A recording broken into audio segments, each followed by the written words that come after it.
Welcome to special drive. Hyderabad మహానగర పాలనలో సరికొత్త అధ్యాయం మొదలు కాబోతోంది. పెరుగుతున్న జనాభా, విస్తరిస్తున్న నగరాన్ని దృష్టిలో ఉంచుకొని పౌర సేవలను మరింత చేరువ చేసేందుకు రాష్ట్ర ప్రభుత్వం గ్రేటర్ హైదరాబాద్ మున్సిపల్ కార్పొరేషన్ ని 3 స్వతంత్ర కార్పొరేషన్లుగా విభజించేందుకు రంగం సిద్ధం చేసింది. ఔటర్ రింగ్ రోడ్డు వరకు విస్తరించిన 2071 చదరపు కిలోమీటర్ల కోర్ అర్బన్ రీజియన్ ప్రణాళికాబద్ధమైన అభివృద్ధి కోసం చారిత్రాత్మక నిర్ణయం తీసుకోబోతున్నారు. ప్రస్తుతం ఉన్న జీహెచ్ఎంసీ స్థానంలో హైదరాబాద్, సైబరాబాద్, మల్కాజ్గిరి అనే 3 కొత్త కార్పొరేషన్లు కొలువుదీరనున్నాయి.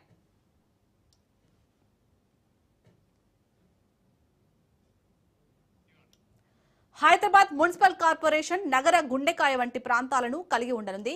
సికింద్రాబాద్, రామ్ గోపాల్ పేట నుంచి శంషాబాద్ వరకు విస్తరించి మొత్తం 150 డివిజన్లతో ఏర్పాటు కానుంది. పాత బస్తీ, సెంట్రల్ హైదరాబాద్ లోని కీలక ప్రాంతాలన్నీ దీని పరిధిలోకి వస్తాయి.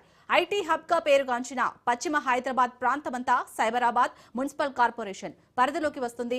నార్సింగి నుంచి షామీర్పేట, జేనోమ్ వ్యాలీ వరకు 74 డివిజన్లతో ఇది ఏర్పాటు కానుంది.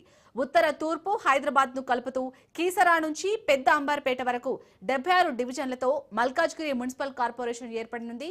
కొత్తగా ఏర్పడే సైబరాబాద్, మల్కాజ్గిరి కార్పొరేషన్ల కోసం ప్రభుత్వం 10 ఎకరాల చొప్పున కేటాయించి అత్యాధునిక భవనాలను నిర్మించనుంది రేవంత్ సర్కార్.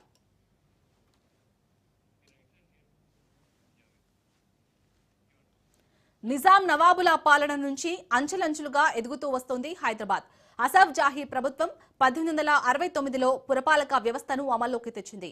అప్పట్లో హైదరాబాద్ జనాభా 3.5 లక్షలు. దాని విస్తీర్ణం 55 చదరపు కిలోమీటర్లు ఉండేది. 1933లో హైదరాబాద్ నగరపాలక సంస్థ ఏర్పాటు చేశారు. 1950లో సికింద్రాబాద్ మున్సిపల్ కార్పొరేషన్ ఏర్పాటైంది. 1955లో హైదరాబాద్, సికింద్రాబాద్ మున్సిపల్ కార్పొరేషన్లను ఒకటిగా చేసి హెచ్ఎంసీ చట్టాన్ని తీసుకొచ్చారు. 2007లో రంగారెడ్డి, మెదక్ జిల్లాలోని 12 మున్సిపాలిటీలు, 8 గ్రామ పంచాయతీలను హెచ్ఎంసీలో విలీనం చేసి జీహెచ్ఎంసీ ఏర్పాటు చేశారు. 2019లో బల్దియా పరిధిని 6 జోన్లు, 150 డివిజన్లుగా విభజించారు.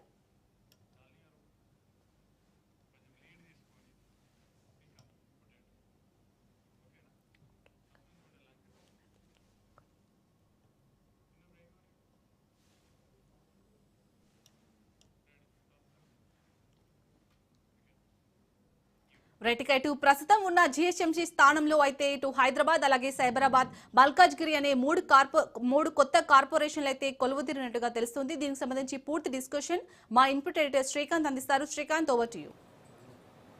Shalini, good afternoon. సో మహానగర పాలనలో ఒక సరికొత్త అధ్యాయం మొదలు కాబోతోంది. హైదరాబాద్ విస్తీర్ణం పెరిగింది. 600 చదరపు కిలోమీటర్ల పైచిలకు ఉండేటువంటి హైదరాబాద్ మహానగర జీహెచ్ఎంసీ పరిధి పెరిగింది. 2000 చదరపు కిలోమీటర్లుగా మారిపోయింది. సో దేశంలోనే ఇదివరకు 3వ స్థానంలో ఉండేటువంటి అతిపెద్ద కమిషనరేట్ అయితే ఇప్పుడు ఈ నగరం దేశంలోనే మొట్టమొదటి మహానగరంగా విస్తరించిందని చెప్పడంలో ఎట్లాంటి సందేహం లేదు. గతంలో ఢిల్లీ మొదటి స్థానంలో ఉండే, ఇప్పుడు వాటన్నింటినీ కాదని హైదరాబాద్ మొదటి స్థానంలోకి వచ్చింది 2000 చదరపు కిలోమీటర్లతోటి. సో ఇప్పుడు హైదరాబాద్ లో జీహెచ్ఎంసీ పరిధి పెరిగింది, విస్తరిస్తున్నది నగరం.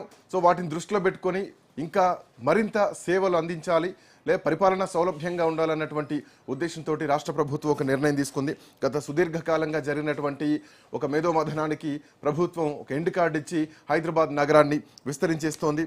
హైదరాబాద్, సైబరాబాద్ ఇదివరకు ఉండే, ఇప్పుడు మల్కాజ్గిరిని యాడ్ చేసింది. భవిష్యత్తులో ఫ్యూచర్ సిటీ కూడా రాబోతోంది. సో దానికి కూడా ప్రభుత్వం ఇప్పటికే అడుగులైతే వేస్తోంది. సో ఓవరాల్గా గ్రేటర్ హైదరాబాద్ మున్సిపల్ కార్పొరేషన్ను 3 స్వతంత్ర కార్పొరేషన్లుగా విభజించేసింది. ఔటర్ రింగ్ రోడ్ దాకా కూడా ఆల్మోస్ట్ 2071 చదరపు కిలోమీటర్లతోటి హైదరాబాద్ మహానగరం విస్తరిస్తోంది. సో ఇదొక చారిత్రాత్మకమైనటువంటి నిర్ణయం అనే చెప్పాలి. సో ఇంకా దీనికి సంబంధించి